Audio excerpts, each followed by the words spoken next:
Well, we call this series an institution when it comes to iRacing. This is a series that lays down the groundwork and has been the bread and butter of iRacing for well over a decade. With the likes, of course, earlier on in its history of the 2K World Cup, one of the greatest iRacing leagues in the world. When it comes to an official race, the Skip Barber Race Series is one that stands head and shoulders above many when it comes to building the basics to go and make great racing happen. We come to a circuit where, in the real world, you cannot race here on a Sunday, and especially not on a Sunday morning due to church, which goes on around this time. But we don't listen to that, and so the morning chorus that we will hear is the roar of the Skip Barber cars. It's Oulton Park, and we are getting ourselves set. Good morning, good afternoon, and good evening to everyone watching around the world. My name is Jake Sperry here on the Global SimRacing Channel. Craig King is alongside me for company, with Daniel Costello in the director's chair, Christian Deploy providing assistance, and Dougie Beard with the camera packs provided for us. But to Oulton Park, a circuit up in Little Budworth in Cheshire, the circuit just outside of Liverpool, that proves that national racing is always fantastic when you've got nice, close, and strong tracks to go and race with. Let's get an understanding of this place with our GSRC track guide. Welcome to Oulton Park Circuit. This British track to the southeast of Liverpool is a staple in the UK club racing scene, but has also hosted series as high level as Formula One a few times. At least, with a small asterisk next to those events, since they were non-championship rounds. The history and the lore of the venue is as unique as the layout itself. But that layout is more than just the international circuit this place is known for. An incredible 8 different versions can be run, but they all range between 1.5 to 2.5 miles in length. It's not exactly a long lap around here. What it lacks in that realm, it more than makes up for in bumps and hills. On top of that, Oulton Park offers some very fast corners, so you certainly won't get bored. Turns like Island Bend, Knickerbrook, and Druids can be utterly fearsome depending on which chicanes are at it. But even the slower corners often involve blind crests or kinked entries, making passing a very difficult prospect. In modern day, the place is mainly visited by touring cars, GT cars, motorcycles, and Formula 3. But here on iRacing, it's quite popular with the vintage community. Needless to say, this is a track that carries on the British tradition of fast, old-school style circuits that challenge and thrill drivers. It'll no doubt be a blast for both our competitors and fans today.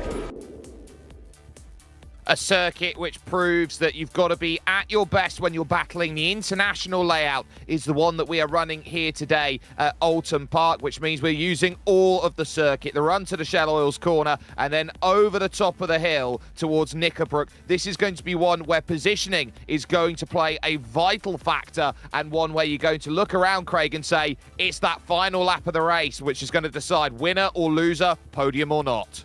Yep, and I know that you're going to give everything for that final lap, and so are we, because this is a track that has a lot of opportunity for moves, but also a lot of opportunity to make mistake in these Skip Barbers. Remember, they don't have the downforce, so they're going to have to be relying on keeping the four wheels going and sliding. And if you do have these high-speed corners now, Knickerbrook is an uphill corner, but you're also going to have to make sure you don't throw that rear out in these Skip Barbers. You also look for Druid's corner as well. Just those dips as well is going to be very crucial. Last time you and I were doing a broadcast on this track, Jake, we had a fantastic side-by-side finish, and we've got some fantastic drivers out here today, which, knock on wood, we should be getting another fantastic finish.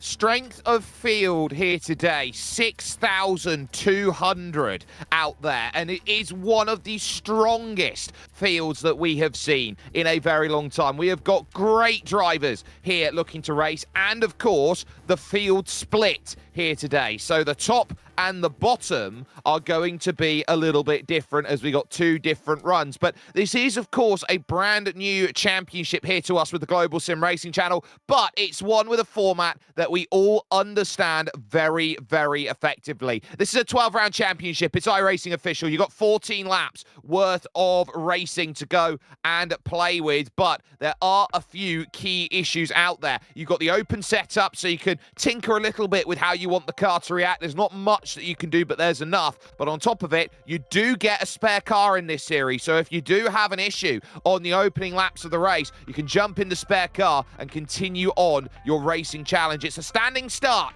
here today, so they are going to be looking to try and get those revs rising and charging around, and with any iRacing series, you've got to be very alert to what the rules are. It is old school by incident limit standards. It's a full disqualification at 17. No warnings applied.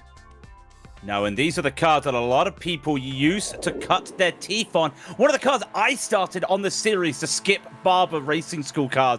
They are fantastic little cars to really teach you the intricacies of how to drive an open wheel setting. And I am trying to look. Now, I am on top of the church tower around here, Jake. I can see, but I don't think Daniel in the helicopter can see out there today. No, it's a little bit foggy here today, and so these drivers are going to have a little bit of a struggle to see where their looks are all coming in. 15 drivers in this split race that we are all looking to get our eyes sorted on, but the key is going to be these drivers warming up their tyres and getting their qualifying lap sorted. They have 8 minutes to set a qualifying lap time. They only get allotted 2 laps to go and make those lap times work as we run up the clay hill with car number 1, a driver who needs no introduction, Benny Simonson, a driver who has been in the British GT Championship for a very, very long time, raced with his brother Alan in that series once upon a time as well, and Benny is the sort of driver who absolutely loves this Skip Barber and has been driving it as his car of choice to say, we love racing, this is where my fun is found on iRacing. Yeah, a lot of drivers for years running the Skip Barber series, even leagues. Yes, Skip Barber had a very big following in leagues as well. On a Monday night, you could probably get 40 to 50 drivers driving this car, and Benny, one of those men that is like, I am still here, I am still loving it. And how can you not love this, Jay? There's just something about this car. You take your modern Formula Vs, you take your Formula 4s, yes, they're good, but there's just something about this car. Just a little wing, look at them throw the rear out. It really is just on your seat riding here, and it's absolutely fun.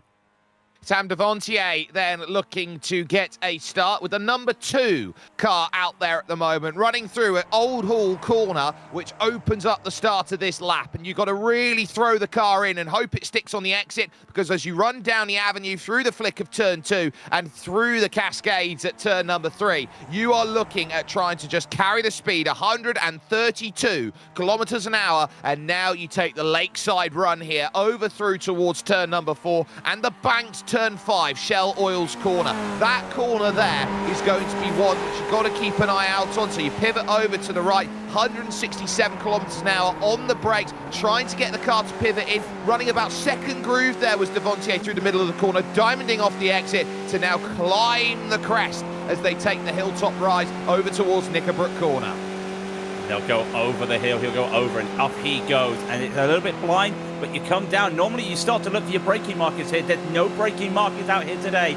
He's going to be taking a very hard brake here into the Knickerbrook Corner, keeping all the speed. And look how much curve he's using, and runoff curve going up the hill for Clay Hill. He's taken one of the hardest parts of the track now, and now it's just a case of just keeping it steady as you can start to see the undulations and elevation changes through Druids as he heads down to the Lodge Corner. Double apex corner at Druids, very easy to understeer out wide through there just by thinking you can turn the car in. Tim Hendrickson, the reigning champion, has himself the pole time at the moment here with a 1:42.7 out there, 7:33, but it's looked like a good opening lap here for Sam Devontier as he comes over towards the line and puts a 1:42.820 on the board. Only 900ths of a second down on pole, but 900ths is only good enough for 4th place out there at the moment. Augusto Lovisolo is currently 2nd, Benny Simonson in 3rd, and you're looking around, Tim Hendrickson, the driver who leads this one at the moment in qualifying. It's great that his first lap's in. We've still got 3 drivers, though, who can race the timing tower at this moment and move themselves up, but this second lap, I think, is going to be just as important as the first. Less than a 10th between the top 4, and now they've got that little lap in. They've got a banking lap, as they like to say, and now Tim's going to look to see what he could do as he comes around one last time to the Lodge Corner. Now watch the elevation change. Down he goes, get on the throttle. A little bit of a slide I thought I saw. They're coming out of the Lodge Corner, up the deer leap and into the final line. What is this time going to be? Can he improve? He does with a fantastic time, a 1:42.621.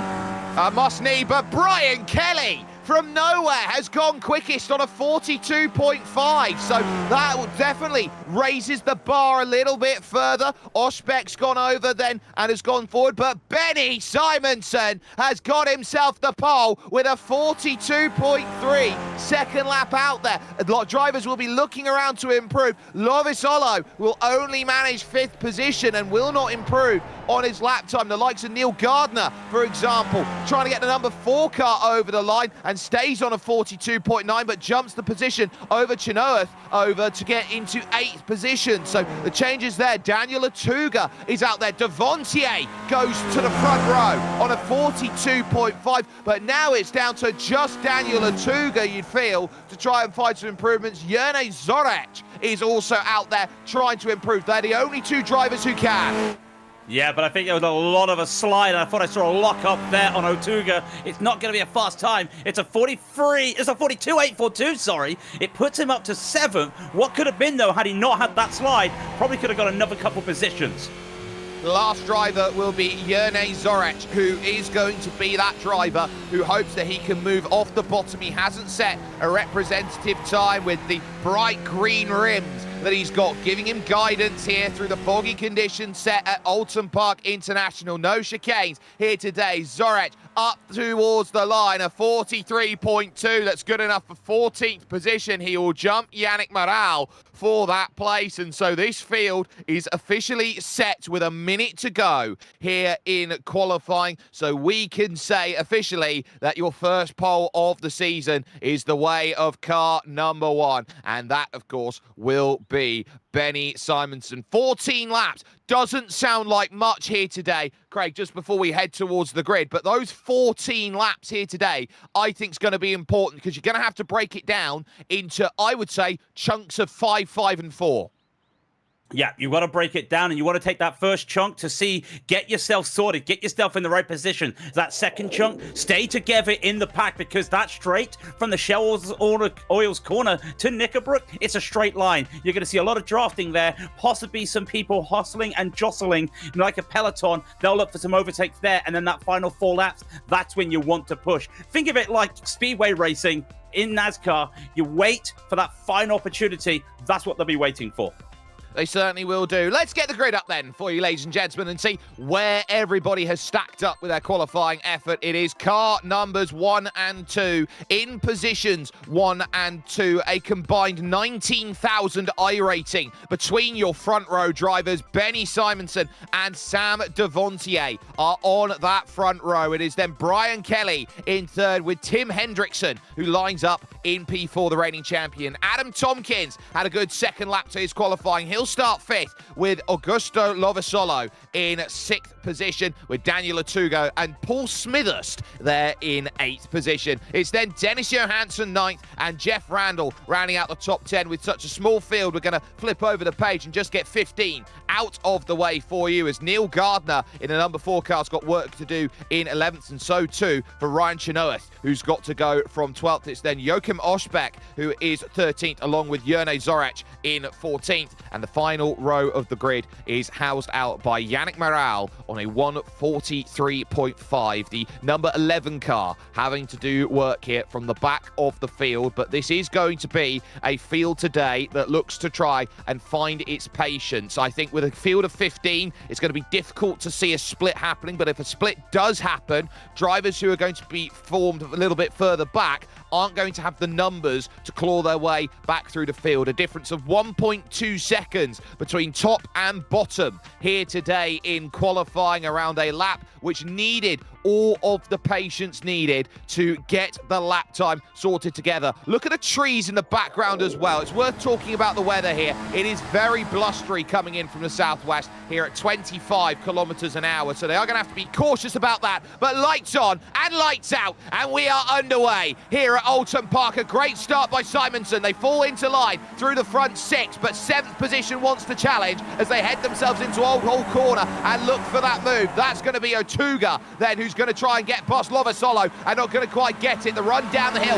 is going to be important, but watch out for this to be a tactical race here today. You're not going to win this race on lap 1. Simonsen through the Cascade, leading this field away. Yeah, you want to keep it safe, and that's what all the drivers have done. They have kept it safe so far, and you can see the top 2, Devontier and Simonsen, they have already put half a second almost on everybody else. More drivers trying to make some move. Hendrickson straight away in the island bend, getting that move over Brian Kelly. He realizes how important it is to get ahead, and wide goes Simonsen out of Shell Oil's corner. He loses the lead. That camber has caught him out. It has done. He's pushed in through the corner. He knew he had pressure in behind, but as the back tyre, which was cold, it takes a couple laps to go, gets itself sorted. Why not 3 wide? As we head to Knickerbrook corner, Hendrickson trying to thread the needle down the middle, and that is as brute force as it gets. He takes the race lead at Knickerbrook from 3rd, coming out the Shallow Hills corner, and look at how they bottleneck up behind him, because you've got the likes of Brian Kelly having to deal with Adam Tompkins. Augusto Lovasolo is there with Daniel Atugo. This is a tough scrap at the front of this field, and exactly what we'd expect from the creme de la creme of iRacing.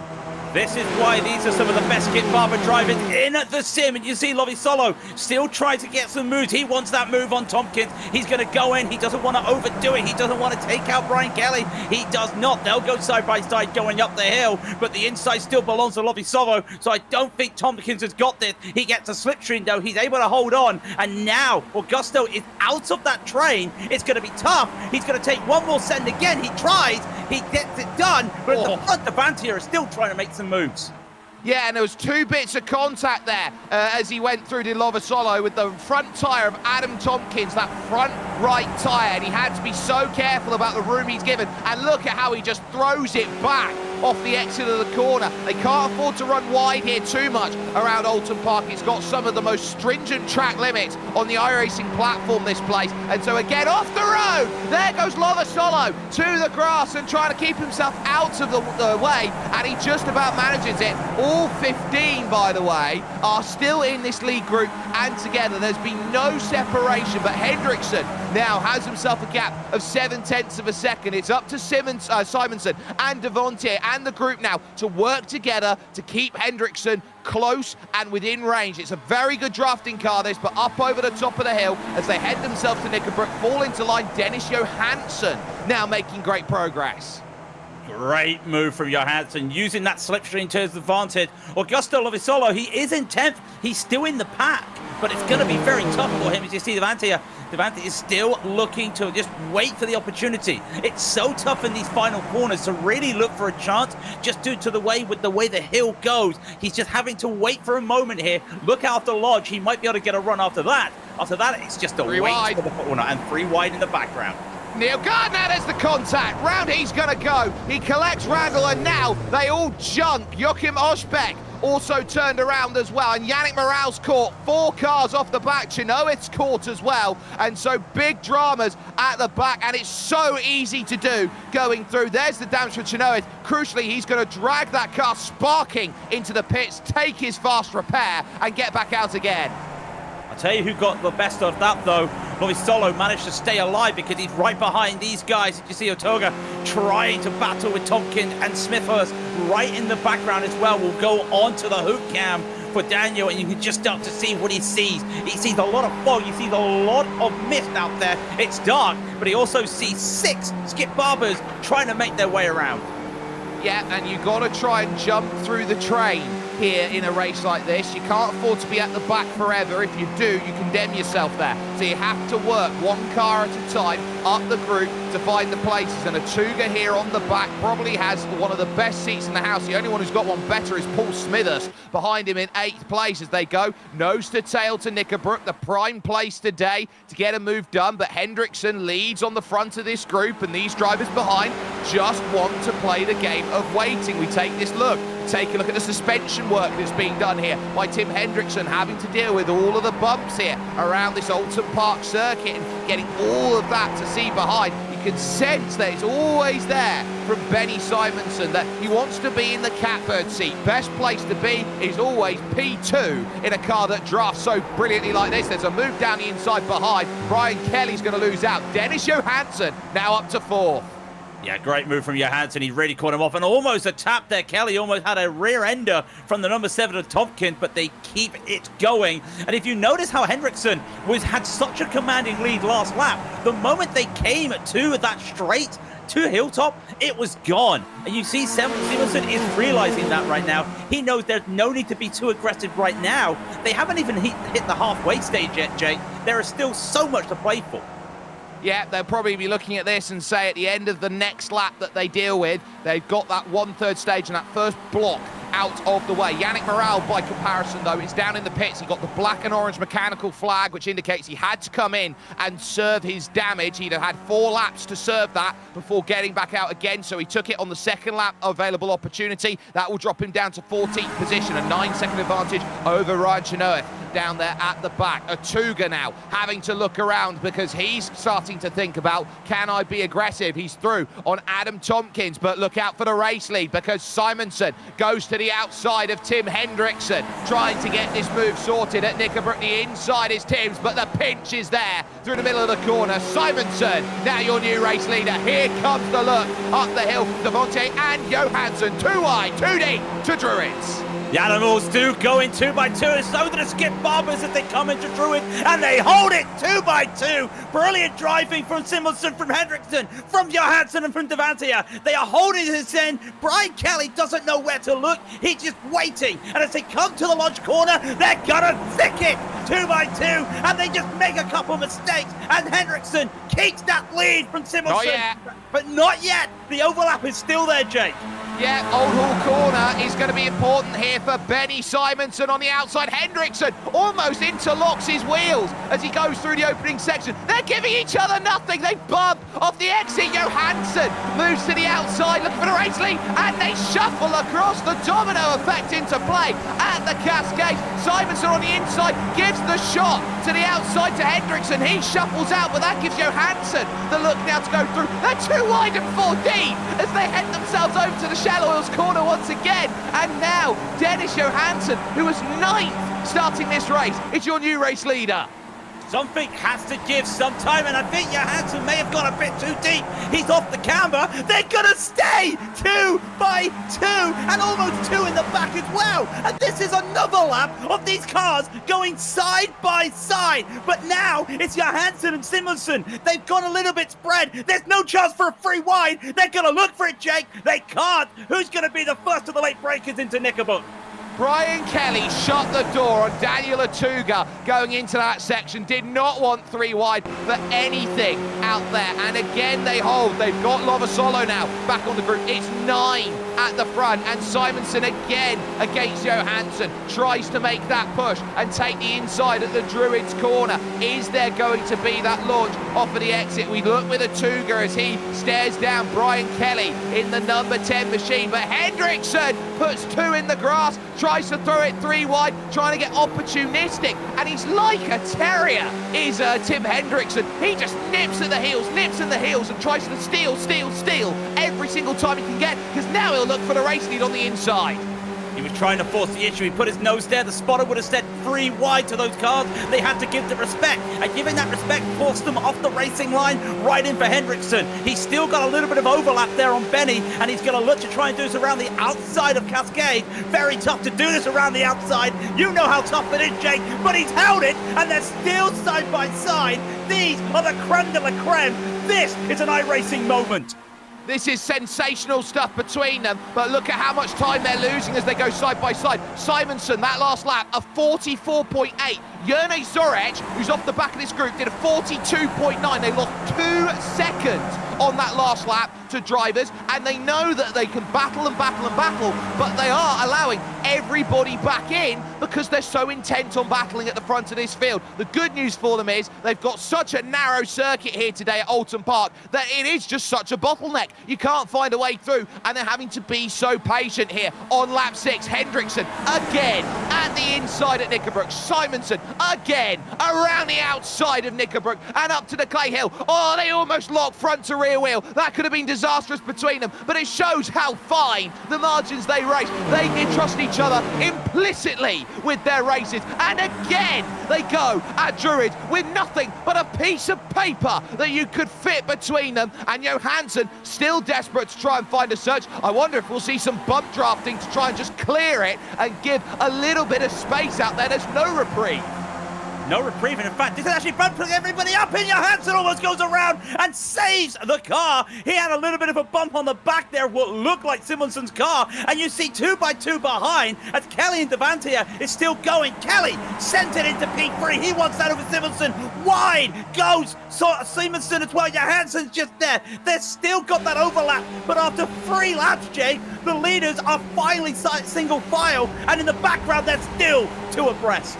They are, because you've got Lovisolo, who's made some progress, and now Daniel Atuga is going to look around. So too is Tompkins trying to find his place. So I think Tompkins is going to find his way through once more again. Lap 7, halfway. He's going to be called and declared. Right, so Lovisolo's off again. Same place, same corner, off the road, but a much less dramatic incident. He saves himself back and remains on the inside of Paul Smithers, who just about gives him the angle. There is Zorech trying to join this group, but now it's Brian Kelly up the hill who looks to attack, and from what looked like this to go, Sam Devontier found himself in place, but again over the top, Benny Simonson looking to try and get that pass, and he tries to move over slightly to give himself some angle. Hendrickson didn't budge, and as such, because he didn't budge, they're now going to fight off the exit. 3 wide up the clay hill. Oh, Johansson taking his life in his hands at this moment, hoping that he's got the room, he's got the inside, but Hendrickson throws it through the corner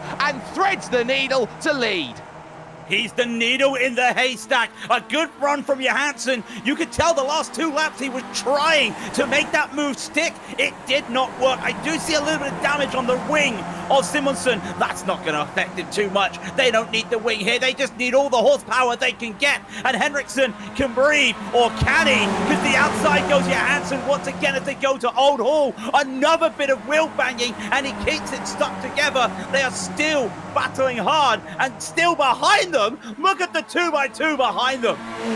It is huge right now behind Devontier as he now sits with everybody behind him out there as Lovisolo through on Brian Kelly. Lovisolo, every time I look at him, he's back up in the places. He's like a jack in a box. You try and put him in the box, he makes a mistake. He comes straight back. He's got a fantastic pace as the number 15 driver. He's got the lowest iRating in this field, and it's still an impressive just about 5,000 that he's got to play with. So that's great. There goes Hendrickson. He goes through. Ryan Chenoweth, by the way, sets the fastest lap at a 42.5, so he's hauling at the moment. But Hendrickson, who likes running roughshod here at the front, can't do anything about this. What a switchback by Dennis Johansson, and watch out left side, Tim. Here comes Benny Boy again.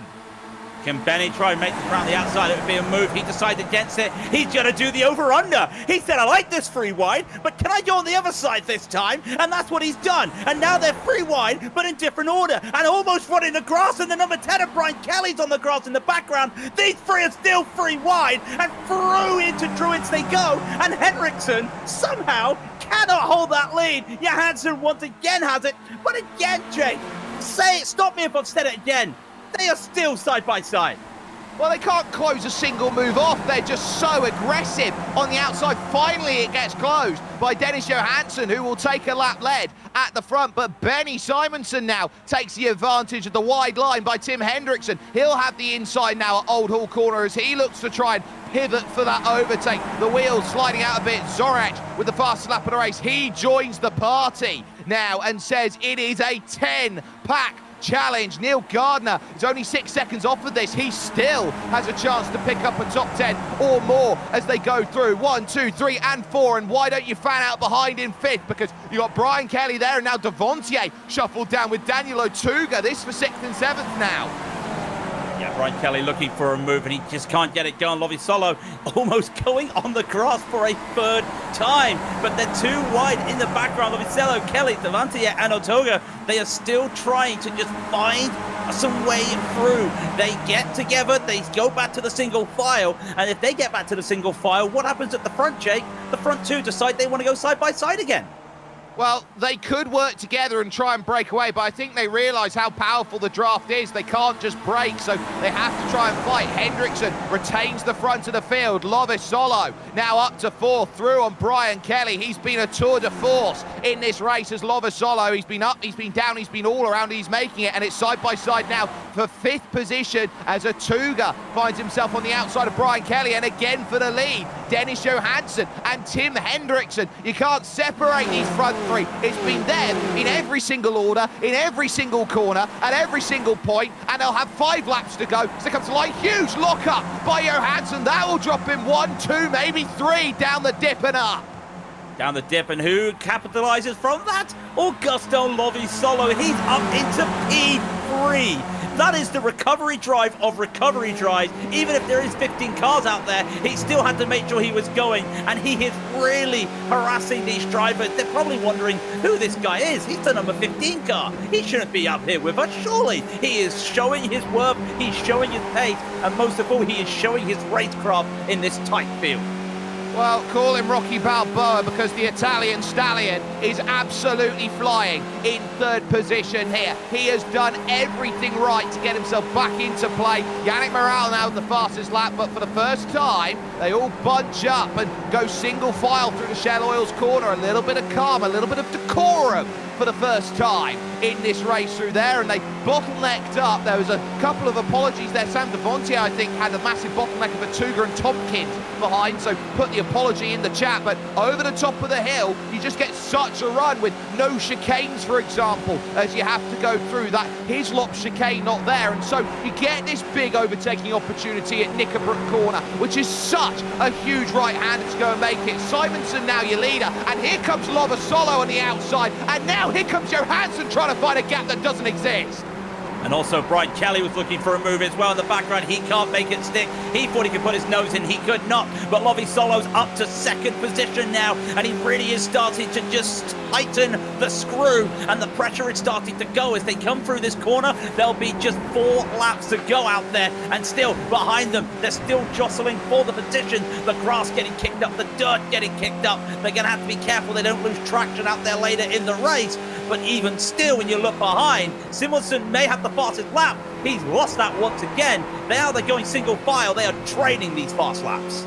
Yeah, but now they're going a bit quicker than they have been. A 42.3 at the front of the field. They've realised they've got to turn up the wick here and extend this pack out at the front of the field to stop anybody having this massive launch. And here comes Augusto Lovisolo with 4 laps to go. He's been at the back of this group. He's been off the road twice. He now leads heading to the Shell Oil's corner. And he's been able to keep it on. That's the corner that has cost him a couple times. Makes you wonder, had he not gone off, what could he have done? Well, now he's got the clear air. Let's see what you could do, Augusto. You have got 20,000 iRating combined behind you. If you put the iRating of the drivers behind you together, you wouldn't even get in the top split of a special event in iRacing. That is still the caliber of the drivers. He's going to have to defend the inside, though, of Benny Simonson. Well, he will, but he's got no drive over the top of the hill. Nothing he can do. Benny Simonson retakes the race lead, and behind him, Dennis Johansson and Tim Hendrickson going side by side. Brian Kelly senses how aggressive he needs to be. He's got to try and find his position out there right now because it is proving to be tough. Hendrickson, the Dutchman, there in 4th position. Dennis Johansson, who sits there in that 3rd position, will feel like he's quite happy with the way that he's been going. Club Scandinavia there, the Swedes been driving fantastically, but once more, they will look around and they'll chalk another one off. 3 laps to go, side by side behind Devontier as we go on board then. Brian Kelly losing the spot. Atuga wants in, and Paul Smithers has just been a passenger on the back of this group. Maybe him and Zorech and Tompkins are hoping for the big one to happen so they take advantage. It might be Sunday morning, Jake, in England, but I tell you what, I think they've got their popcorn ready because they're looking at a show and they're just waiting to get their chance into the show as Brian Kelly can't make that move on the inside of Cascade, and they'll take side by side. Side by side, it's good, but when you realize they're starting to lose the top 4, all of a sudden this gets very interesting at the later stages of the race. Just like we were talking about, Jake, those stages could be very important because we're in that final stage as the Devontier gets off but gets it back on. He's done so well to hold it, but if they drop a second, they're going to be gone. They've got nothing to help them except the slipstream, so they're going to be reliant on that front 4 battling. This is what happens. We talk about a split. We talk about how important a split is in this sort of racing, where it just takes a couple of laps for it to happen, and they'll be 3 wide behind and 2 wide on the front. Lovisolo moves himself to the race lead. Johansson trying to get by Hendrickson, who has to get out of it on the brakes. He was almost straight out the back of Benny Simonson, and behind that, Atuga making the move on Brian Kelly. They'll fight up the clay hill. The fight up the clay hill, they'll lose another second. I think they had to just resign themselves to the fact they're not getting that top 4 anymore unless there's anything going on. But wheel banging, and Oulton maybe going off another wheel banging. Devante has to take evasive action. It's getting very dicey. The tires, I reckon they're starting to get a little bit warm out there, Jake. They are. Oh, there's the contact. Round's going to go Brian Kelly. He somehow takes a second tap and avoids major drama for the entirety of the group. But that takes them out of contention. They're 3 seconds off now of this group as Tim Hendrickson has the fastest lap. 2 laps to go. 4 drivers, 3 spots on the podium. I count someone out who's going to say that this race is not going to be easy like Sunday morning. No, 4th is the worst place to be right now, and I don't think you want to be 4th at the end of the race. But if you're Tim Hendrickson right now with 2 to go, maybe 4th isn't a bad idea. I think the name of the game now is not to take the lead away from Lovely Solo as you come into Nickelbrook. Because if you take that lead, you will have to defend on that final lap. I don't think it's doable. We've seen the pace and the slipstream by these drivers. I feel we may just see these drivers just wait this time, and we'll see the fireworks on the final lap, Jake. Well, his overtake will be overtaken for Simonson. He might just have to make this move because he'll have Johansson trying to get through and Hendrickson trying to get through. So he's got to work out whether he can or whether he can fight in such a way that Oliver Solo can't lose out. He's got no choice. He's got to make the move. At Nickelbrook here, he's been left no other alternative. Hendrickson goes flying off into the grass at Nickelbrook, rejoins the circuit, and that gives Benny about 3 car lengths to work with. Not much, but that will give him a reprieve for half a lap. Surely, if they continue fighting like this, Lova Solo does not want to give this up. No, he doesn't want to give this up, and he's doing a fantastic battle out there. Good defending. He's got Hendrickson and Johansson right behind him, and maybe they're going to look for a move. Remember, Hendrickson last lap had the fastest lap. He got a little bit of a tap there from Johansson, lost the balance of the car, kept it together, almost interlocking wheels. They're going to go side by side. They're battling for that last place on the podium. They almost block again. They almost had it. White flag flies by Barney, and here comes Johansson, another tap as he goes through. 3 to try and say he goes through. Uses all of the road and all of the grass to try and give himself that line. And the run completely tempered. They're driving each other out of the race for the win here. It's suddenly Simonson versus Lovis Solo in what is for one driver at Benny Simonson, one of the most clinical races that he's driven. When you look around at Lovis Solo, he's full with everything. Here comes Tim Hendrickson looking for the podium, dives down the inside, realizes I've got to go. It's 1.3 seconds. I need them to scrap. I need them to fight here for this race lead. But Benny still holding off with about 2 car lengths. But this rise up the hill is where Augusto Lovasolo, who started 6th, fell back twice off the road, trying to keep himself out of trouble, and then has fought himself back. Could have one of the most heroic drives that we've seen. There's other stuff going on for 8th place as well with Paul Smithers. We can't see it through the fog, but side by side at Nickelbrook, it's held by Benny Simonson, but there's still a chance out of Druids and over, of course, towards that final corner out there on circuit. If you can get it done at Lodge, over to Deerleap, it is simply magnificent if you're Solo, but Simonson still holding his station. Smithers still trying to work out whether 7th can be his, and that entire group that continues. 1 corner remains for Benny Simonson, and it's not close enough for Augusto Lovasolo. He drove from the front, he staved off all challengers, and Benny Simonson is going to come to the line by a car length and win here at Oulton Park. Lovasolo crashes over the line in 2nd. Hendrickson, with a huge issue towards the end, falls back down to 10th after contact through the final corner. Final corner, Johansson went all for broke, and it was all for nothing. He went in, and it was unfortunate there for what happened in the final corner. Hendrickson went around, still battling. It's great to see the back 5 were all battling for position, and these 2 are battling for the final spot. Can Morale get this? He's just gonna fall short, though. He will just hold it. Yes, unfortunately, he did hold it. That was a very close finish. Everyone still battling for any position they can. Through the fog, through the haze, a simply magnificent race from start to finish. This is the move. Final corner from Dennis Johansson. Threw it up the inside. He gets fully alongside, but Hendriksen's committed to the corner, takes the tap there on the inside front to rear, and you look at the way that front suspension starts to work. It does a lot of damage, and he's got to limp it through. That second group just says, oh, thank you very much, Tim. We'll have that one and that one and that one, and not how the reigning champion wanted to start his season off. But confirmation of result will come across your screen right now. 24 minutes and 10 seconds of intense racing action, and possibly one of the most clinically executed races I have seen from a driver in Benny Simonsen, who comes to the line and picks up the win, and does so by a margin of just a quarter of a second in the end over Augusto Lovasolo, who went up, down, all around, and very nearly came away with everything. Dennis Johansson will take third, a little bit controversial with his move in the final sections, with Adam Tompkins moving up to fourth and Brian Kelly rounding out the top five. It was then Daniel Atuga in sixth ahead of Paul Smithurst, with Sam Devontier finding himself down in eighth position overall. Jerne Zorech was late to the group. He's ninth, with Tim Hendriksen rounding out the top 10. With a 15-car field, I'll just flick it over the page and get that sorted with Neil Gardner, Jeff Randall, these drivers from 12th on back, all caught up in the incident and the early laps, with Joachim Oshbeck down in 13th, Yannick Morale and Ryan Chenoweth, who is a driver who's definitely looking for championship aspirations, but down there in 15th position. All drivers finishing within 40 seconds of the overall race result. But some truly incredible racing action that we've been able to get our hands on here with in the season opener. You couldn't have asked for too much more. We're going to take this opportunity to bring in a couple of drivers to have a chat with. First and foremost, your race winner, Benny Simonsen, joining us.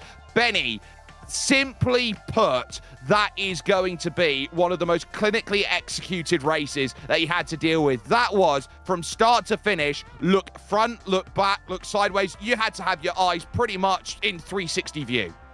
Yeah, that was a bit intense for 14 laps, but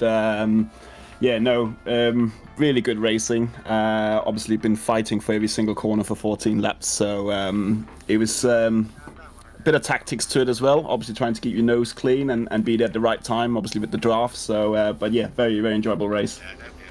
Had a lot of battling there with the likes of Tim Hendriksen. You had a lot there with Dennis Johansson as well. It's very much this close-knit community that you've got at the top end when it comes to races like this, and the understanding of how everybody drives is so important. So when you see drivers like Lovasolo, for example, the number 15 on his car, how important is it to understand these drivers that you wouldn't necessarily always get the chance to have a look at when you're out there racing, that aren't always at the front?